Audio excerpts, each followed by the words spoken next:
episode of Dolce Vita, gear up and get ready for your first underwater expedition. Feast on steaks that are perfectly cooked.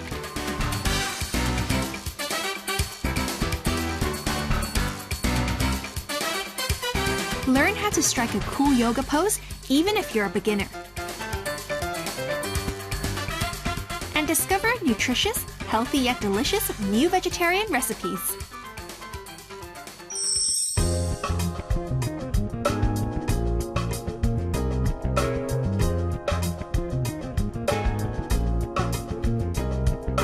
A trip to sea presents a unique opportunity to engage in any number of exciting water sports. Whether it's sailing or wake surfing, water sports is always fun to go with friends and family.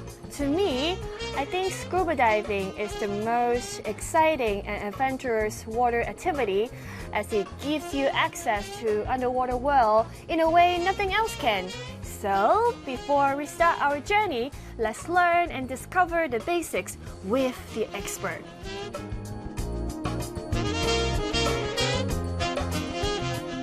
How does a good set of equipment change the overall experience?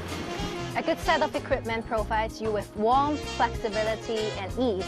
So in general, we have a bigger enjoyment. For example, some brands of masks are with very low volume, and its silicone skirt fits our face very well. We have a wider perspective when we look around. In terms of jacket, the traditional type of BCD, the buoyancy control device, a jacket type, so they have pockets there. We can put spool, DSMB, or even fish slates in the pocket, which is very functional and useful. What are some of the basic equipment we shouldn't leave behind, in your opinion? I would say a dive computer. It's very important in scuba diving, and we both have one. Yeah. Because the dive computer tells us the depth, the dive time, and no decompression limit, which is all crucial information during scuba diving. Some can even be connected to a tank pod or transmitter, and we can read the air consumption on our dive computer, so we don't need to worry about using up all the air or even hitting 0 bar. What are the differences between a wetsuit and a dry suit? So we are wearing a wetsuit. They are for different purposes and to be used in different environments. Basically, if we are wearing a wetsuit and we go diving, our body gets wet. For example, if I'm diving in Hong Kong during summertime, while water temperature is approximately 28 degrees Celsius, a 3-meal wetsuit would be perfectly fine. And if we are wearing a dry suit, we can wear undergarment, different layers of t-shirts. If I'm diving in the Arctic, say water temperature would be -2 or 0 degrees Celsius, then I would definitely need a dry suit.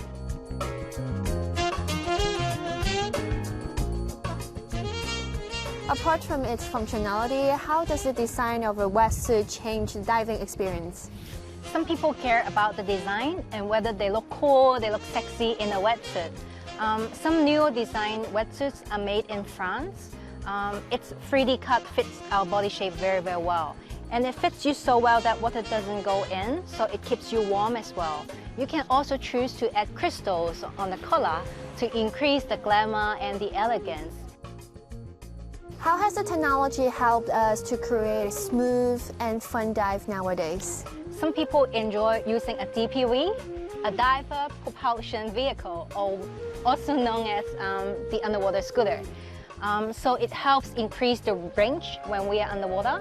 For example, if there is a wall and there is strong current, if you're having your DPV, you can easily explore the area. Oh, fun!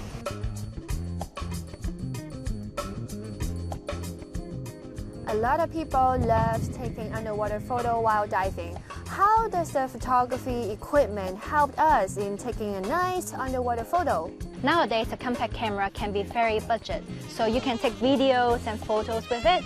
Without a housing, it can go down to 12 meters, and with a housing, it can go even deeper to 40 meters. So you can add ring lights or the dive lights there to improve the photo quality, and the most important part is to capture the memory. Scuba diving isn't just a simple water sport to discover the underwater world. It also requires a series of careful preparation and proper trainings to ensure a safety journey. So make sure you follow the rules and guidelines before you start. After all, let's enjoy it. There aren't quick fixes for most things in life.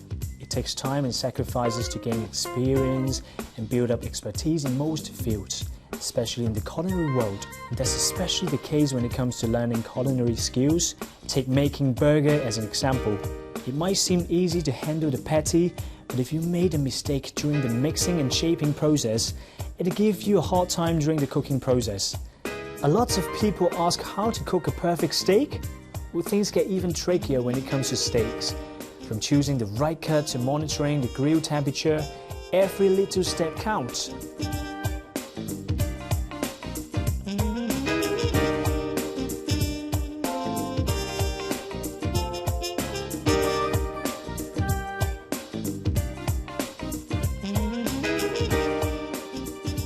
First things first, learning more about different cuts of beef will definitely make your life easier. So how about we start with the tomahawk? The tomahawk is one of my favourite steaks. Ultimately, it's the ribeye fillet taken from the upper part of the loin, and they've left the entire bone on. For the tomahawk, they separate the long bone, which would be sold separately as the beef short ribs, but the butcher will remove that meat, leaving the bone on.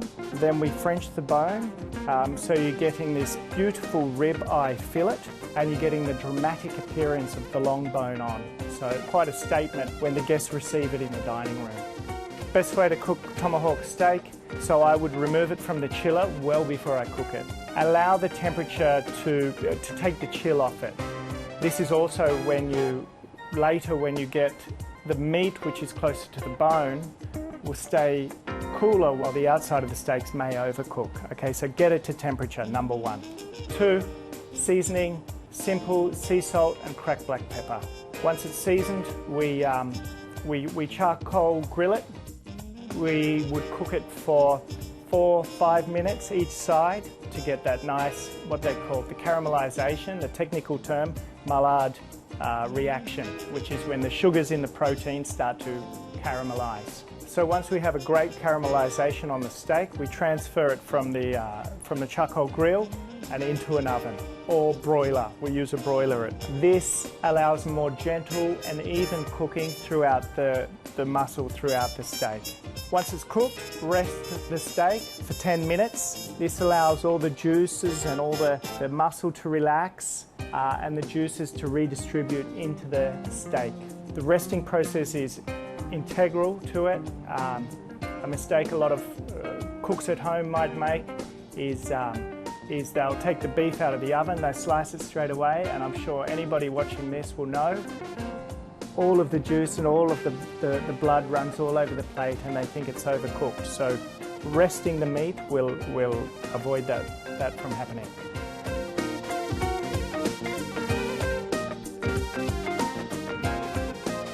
A porterhouse is taken from the short loin of the beef, which is towards the hip, okay? And the porterhouse is taken from the closest end to the hip.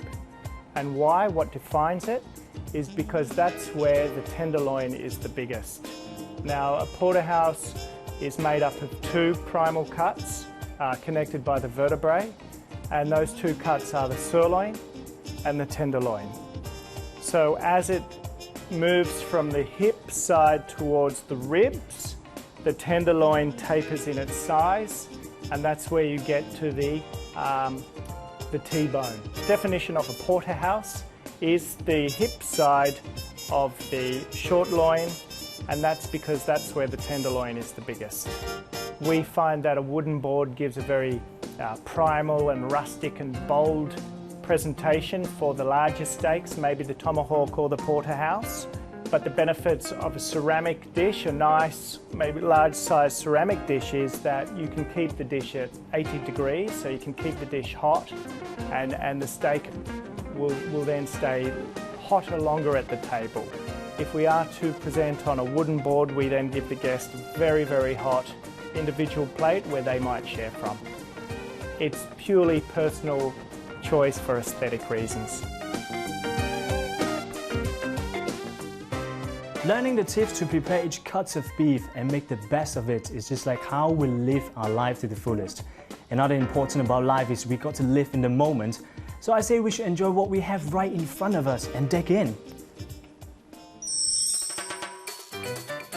After the break, enjoy a nice stretch with a yoga master. And explore new ways to eat healthily.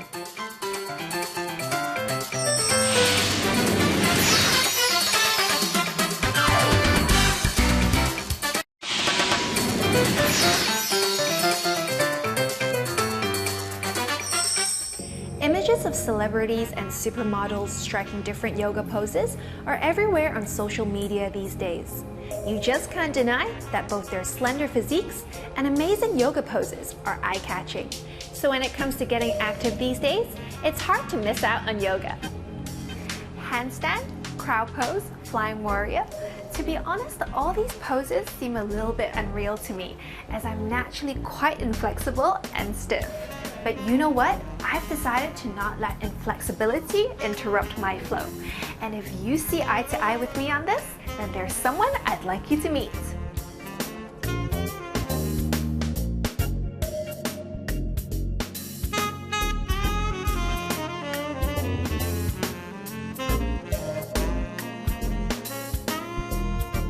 So as a beginner in yoga, what are some of the poses we could start with to help improve our flexibility? I think starting off with some gentle warm-ups like cat and cow stretch, which is the tilting of the pelvis forward and backwards to warm up the spine, incorporating with breath so you have better breath awareness would be ideal pose to start off with. After mastering these poses, what else could we do to level up our stretch game? I say bringing some squats or shoulder neck release to open up the tight areas of the body. Commonly we have a lot of tension in the body, such as upper back, lower back, buttocks, glutes. For instance, you'll be stretching basic areas like back of the legs, which can stiffen up from sitting for long period of time or doing same repetition of work every day. So what would you say are the benefits of stretching? I think stretching is fantastic for anybody, whether you're a yoga practitioner or not, even somebody working in the office, athlete, somebody looking after children. Stretching could benefit anybody at every age. On a scale of 1 to 10, I would say my body flexibility is somewhere around a 4 because I'm quite lazy. You see, to improve your flexibility, you've just got to stretch every day. After talking to Henri, I've realized that stretching relaxes not only your body, but also your mind. And in that sense, I find it much more attractive. So I've decided to incorporate stretching into my daily life and make it a habit.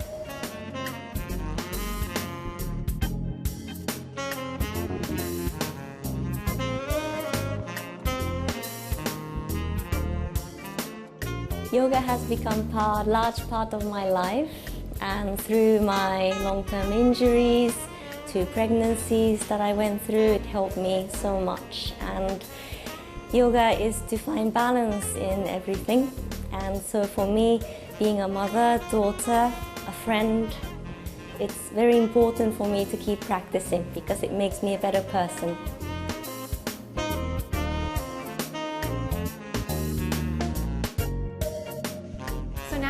Warmed up from stretching, we can move on to yoga.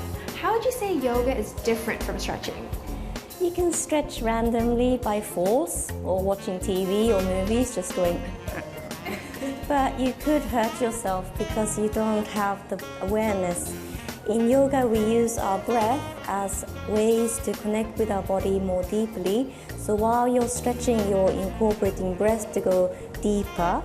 Through your exhalation, you can go deeper into postures. How does yoga improve our general health? Not only for the physical benefit, but yoga can also help you relax. As well as if you're feeling a lot of anxiety and stress, it could actually change your posture. Sitting in a same position for a long period of time can cause all sorts of problems to your body. Not only the actual physical discomfort, but also digestive issues to obesity, Sitting has become almost like an addiction all around the world. Tightening our front of the hip, also making us more hunched, straight neck, tight shoulders. These are all very common problems. Yeah, all the problems you're mentioning, I can actually feel it in my body. What would you say are some poses, like specific poses that can help release our upper body tension? Moving the shoulder joints, the shoulder girdle, the shoulder blades, such as eagle arm, which we'll do later on. Just lifting and dropping the shoulders, moving the shoulders in all different directions would help. Also some neck stretches, a gentle neck stretch that you can do on a daily basis. But most importantly, breathing well would help you. You feel much more lively, more uplifted and energized.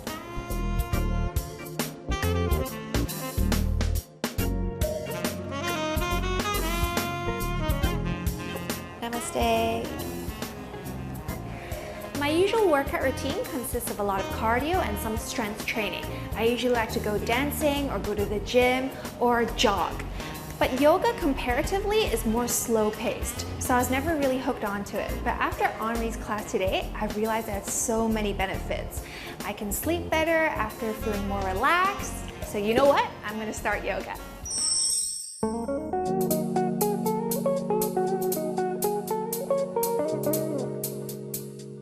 Do you know what topic of conversation I had the most with my friends in the last 3 months?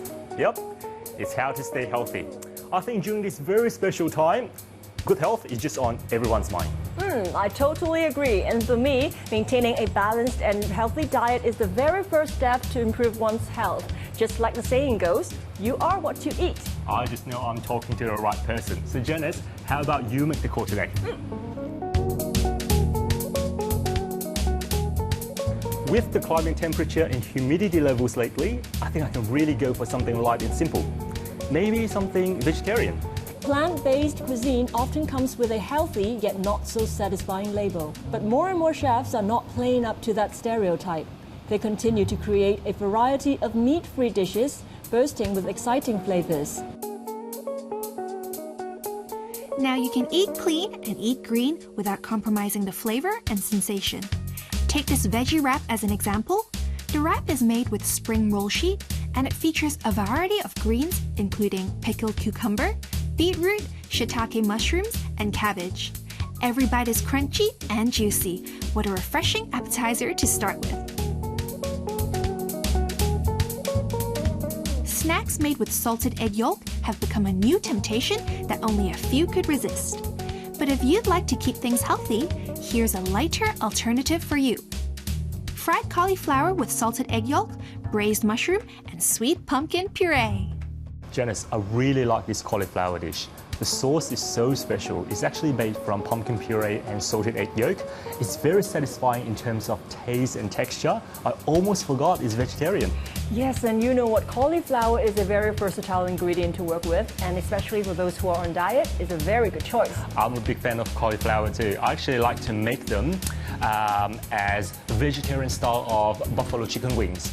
And I'll tell you what, always a crowd pleaser. Wow, seems like we have a healthy eating guru here, and I'm sure you'll like the next dish. Sounds good. Packed with complex flavors and fragrances, Thai food holds a special place in many people's hearts. And here, the chef is recreating the traditional Thai-style lettuce wrap with chopped bean curd. Stir-fried along with Thai spices and served with lettuce and lime, this super homey appetizer is something flavorful and tantalizing. I really like how they substituted the pork with tofu in this dish. It makes me realize that really good food is about cooking and flavor, it's not about meat. And the best part is, it's not greasy at all. So more room for some healthy good food. Good, so I guess you're ready for our main course, risotto. Rice is always considered as the most significant food in our culture, and I'd say a meal without rice is considered as incomplete. Instead of making the classic risotto with rice, the chef has used pearl barley for a healthy twist. Served with a creamy truffle base, mushrooms, and topped with Parmesan crisps, this modern risotto dish is not only chewy in texture and high in fiber, but it is also low in glycemic index, so you won't feel drowsy even after a large meal. If you're a big sweet tooth, adapting to a healthy diet, instead of cutting back on everything sweet, try shifting to some lighter indulgence. For example, serve a scoop of hawthorn and apple sorbet to your favorite chocolate sponge cake rather than the regular whole milk ice cream. After all, eating clean and healthy can be something pleasurable too. All you need is a bit of creativity. That's all the time we have for this week's episode. If you want to find out more about what we have introduced, remember to log on to our website.